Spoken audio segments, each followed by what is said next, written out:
Uh, that was when not showing up. And you are here. Yeah. So We good? You know all in. All right. Think this is the official start of the events. This is the first Fox City lit event for the.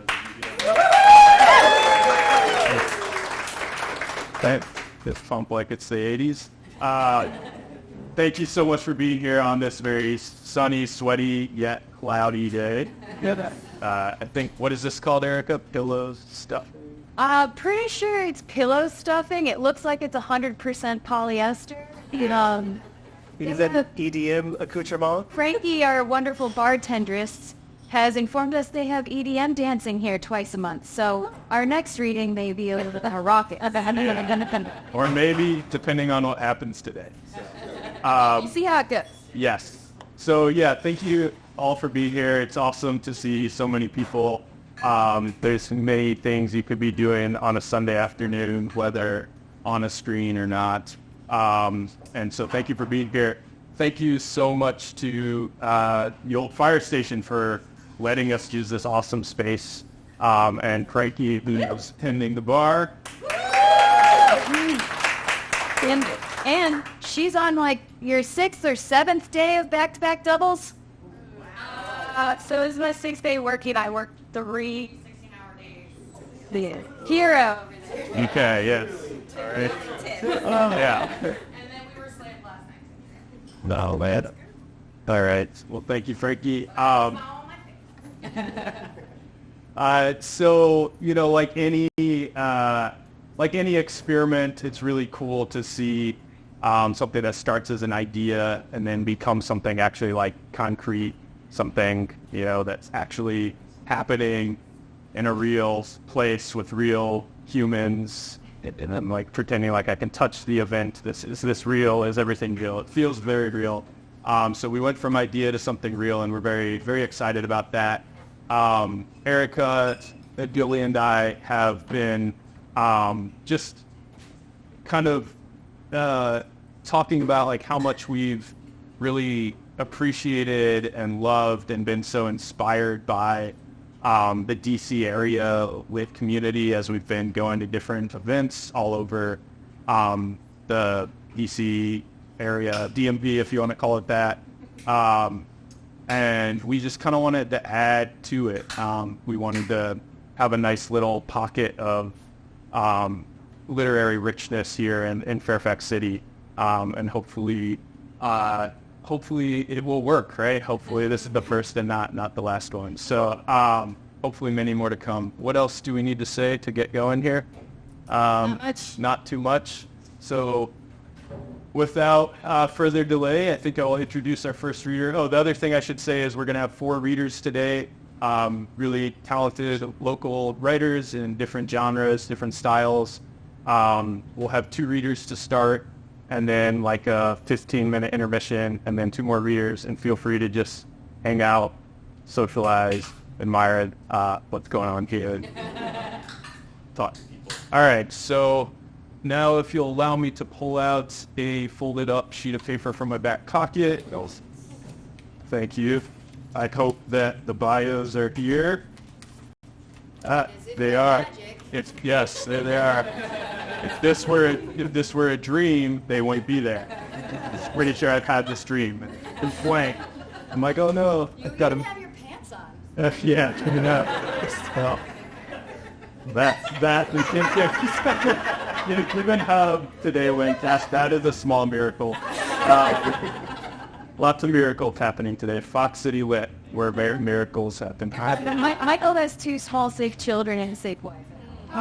Yeah, I mean, one child is not sick, but he is crazy, so very, very intense. All right, so the first reader is the wonderful Billy Howell. Billy Howell's work has appeared in Columbia Review, the Florida Review, Fugue, and elsewhere.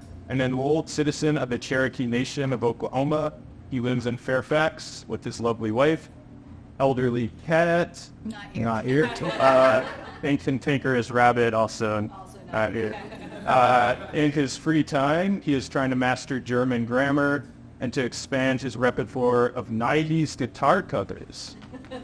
Billy Howell.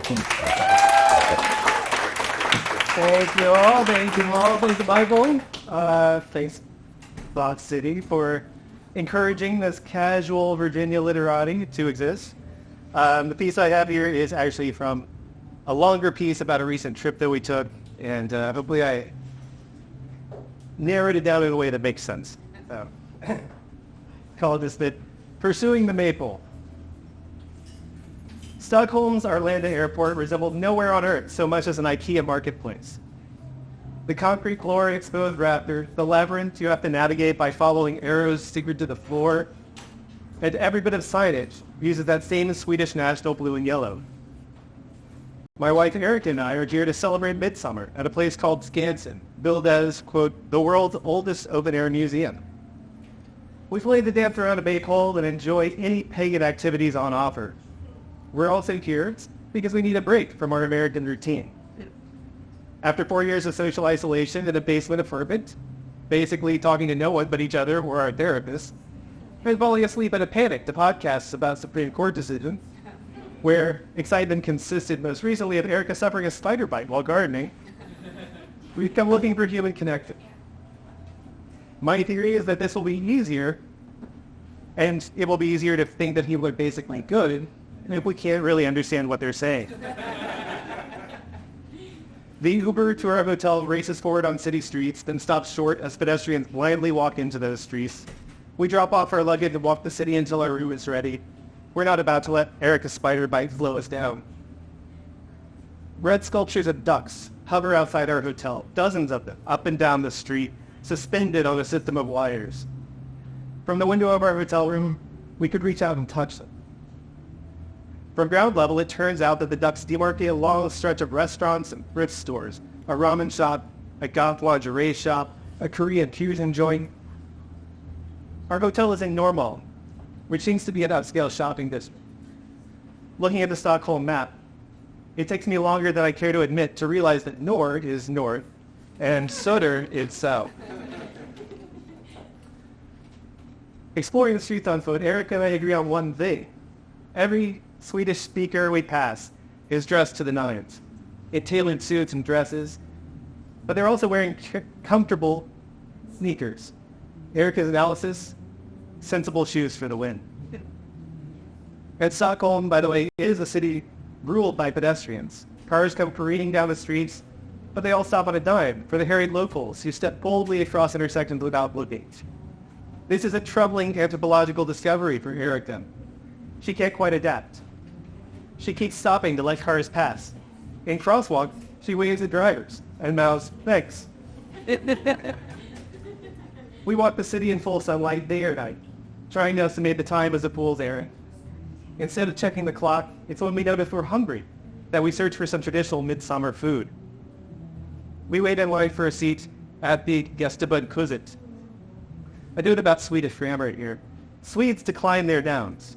So where hus is a house, to say the house, you say huset. Eric and I have a lot of fun looking for the opera huset, or the very popular Denmark huset. The Gästebud huset is from the 13th century. You can see the internal cross beams holding the building together. This is where we notice that Erica's spider bite has blossomed into an angry rash. The bartender assures us that the sun does indeed set, and that the pharmacy should be open within a few days. We order 2 aquavits, a real brain cleanser of a liquor. A newcomer orders a Visby beer and complains about politics. He says that the left is helping immigrants sneak into the country, and helping those illegal immigrants vote for leftists. Briefly, I feel right at home. After a full day of walking, the hotel clerk checks us in. Erica lies down on the floor of our hotel room and wraps a cold, wet washcloth over her spider bite and lifts her leg into the air. We fall asleep, Googling pharmacies nearby. And the next morning, because we're pursuing the maypole, instead of checking a map to find our way to Skansen, we follow a trio of girls in flower crowns who are clearly on their way to some ritualistic dancing. This seems clever enough until Erica and I overshoot the light rail station by a quarter mile. Skansen is less than 40 minutes away on foot, so the flower crowns are probably hooking it. We would too, except that Erica's spider bite has grown to grapefruit circumference. The train makes it to Scanton with time to spare. The maypole is wrapped in greenery, lying on its side in the middle of the field. A long rope on the ground forms a circle around the pole, maybe 50 feet in each direction to keep the crowd back. The ropes lead up to a stage at one end. To make sure that we can see the maypole raising, Eric and I climb a patch of grass right up against the rope. We face the pole, with the stage to our left, primo real estate. The announcer summarizes the history of Midsummer, first in English and in Swedish. She reminds everyone to stay off the ropes for their own safety. The crowd fills in around us, angrily shouldering toward the rope. An elderly man stands up from his walker seat and lightly touches the rope in front of him. An enthusiastic boy weaves around people's legs to get to the front, then weaves back to the family behind us. He occasionally bumps the old man, who wobbles slightly. My first sight of the maypole crew is of a large Swedish flag cresting the hill.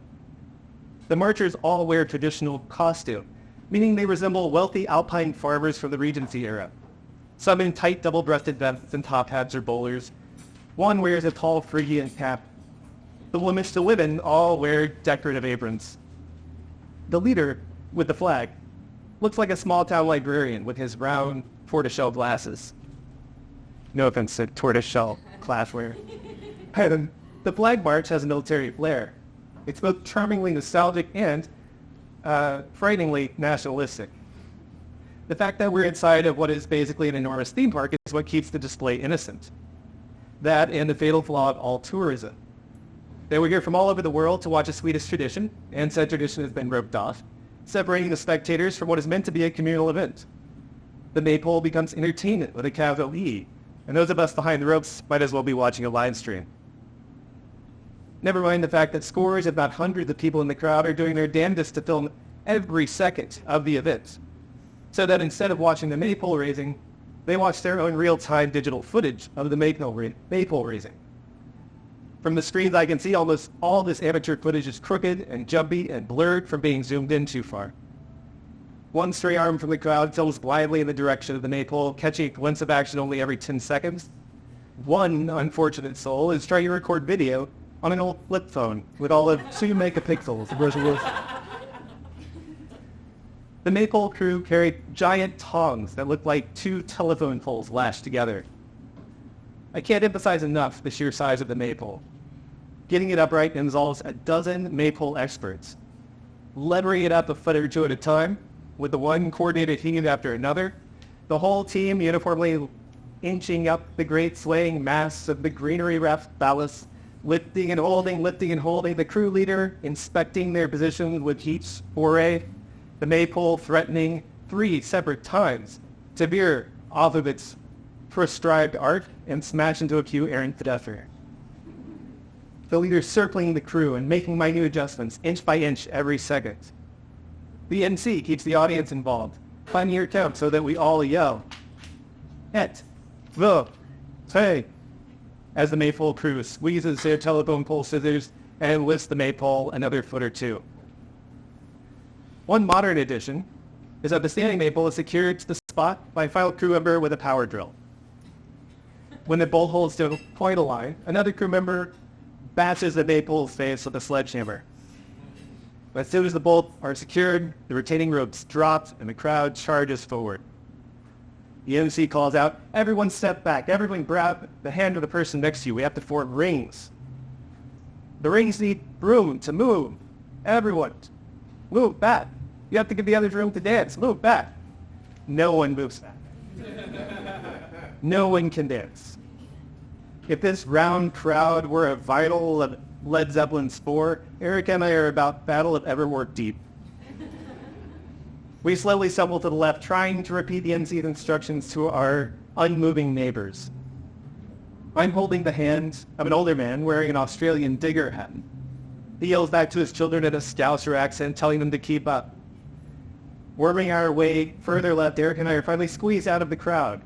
We slip away to another area of the park. So much for community. Around the corner, outside a recreated medieval farmhouse, the festival's wise old woman holds court. The schedule says that she will share folk tales. But her talk actually focuses on medieval medicine and potions. You can find love by baking your hair into a pie, convincing your romantic prey to ingest a few bites, for example. A lot of the recommendations involve nailing things into trees. If you have a pain in your joints, rub them with a nail, then nail it into a tree. If you have a toothache, poke the sore infected spot on your tooth with a toothpick, and then nail it into a tree. If you have an enemy, and some part of your body is aching, rub a coin on that sore spot, and then leave the coin where your enemy is sure to see it, pick it up. The lesson I take from this is that you can never reduce pain, only move it from one place to another. Back in Normal, the pharmacies are still closed. Everything is closed. Erica's spider bite looks like spilled Merlot. Still, since it's our last night in Stockholm, we should grab a bite, maybe a drink. We find a courtyard garden with a koi pond and a restaurant patio. Erica sees a koi jump from the water and eat an insect, a good sign. We order drinks and a glass jar of spicy peanuts. We're still on our first drinks when a gray-haired Lauren Bacall doppelganger stops by our table to share a story of the garden. The koi are too sensitive to temperature to survive the Scandinavian winter. So, a woman who lives in the apartments above comes down and scoops them up before the first frost. This coincides with their birthing season, so she has to come back for many days to make sure that she hasn't missed any of the tiny baby koi. Every year, this woman saves them all and takes them to a local retirement home. They have an agreement, the retirement home and this old woman, where the fish can be appreciated and not feel neglected. Erica says, I think this is the first time a complete stranger has ever talked to me without wanting something. So we invite the woman and her husband, who, in his wide-brimmed hat and black cape, might be a ghost from the Belle Epoque, to sit with us. The crowd thins out, the sky turns a deeper blue than I've seen so far in Stockholm, meaning it must finally be getting late. Our guests are named Amelia and Mats. They had some history with the merchant marines. They served on diplomatic missions in Africa and profited from trading, quote, American home goods, which Erica takes as code for spy work. They recommend that if you ever visit Venice, you must visit in winter, when the city is blanketed in fog. Oh, how did they meet, you ask? Well, they were both sunburned in Barbados and in search of aloe. They each connected with the same Rastafarian who supplied them with not only aloe, but, it goes without saying, a lot of weed. Soon Erica feels comfortable enough to share with them her secret. She lifts the edge of her skirt to display the resident pancake of spider bite now wrapped halfway around her ankle. We share our tragic story of closed pharmacies. Wait, Amelia says, Matt's here is in bad health, so we have a whole pharmacy of them. I'm sure we have something for that. She says a few Swedish sentences to Matt. He nods and walks away, unevenly swinging over a cane I didn't see earlier, but it only adds to his Parisian 19th century vibe. He'll retrieve the medicine, and I'll go with you to the hotel, Amelia says, so that I can tell him where you're staying. It's just a little too. It's a clerk thing. Amelia walks back to the hotel with us. She'll wait in the lobby for Matt. We need rest, she says. We're traveling. They'll take care of everything. Moments later, from our room's window, we hear Matt and Amelia talking below the red clapper ducks. Erica is really suspicious now. Be sure that they will make their way upstairs, knock on the door, or maybe they'll talk the clerk into giving up some sensitive information, our full names, our address, and their passport number. Minutes pass. And then we see them walking back down the street of red ducks past the ramen shop, and the goth lingerie shop, the Korean fusion joint, heading home. The phone rings. Some good Samaritan has dropped off a big yellow tube of cortisone. Next week, when we pass through customs in Frankfurt, Erica will find a lucky penny on the floor of the airport. She'll pick up that penny and within minutes be selected for a random sponsor. She'll have to stand and wait for a security officer to lead her to a windowless room, open her bags, and answer questions in scattered English. And I will think of Scanson's wise old woman and tell myself that even bad luck is a kind of blessing.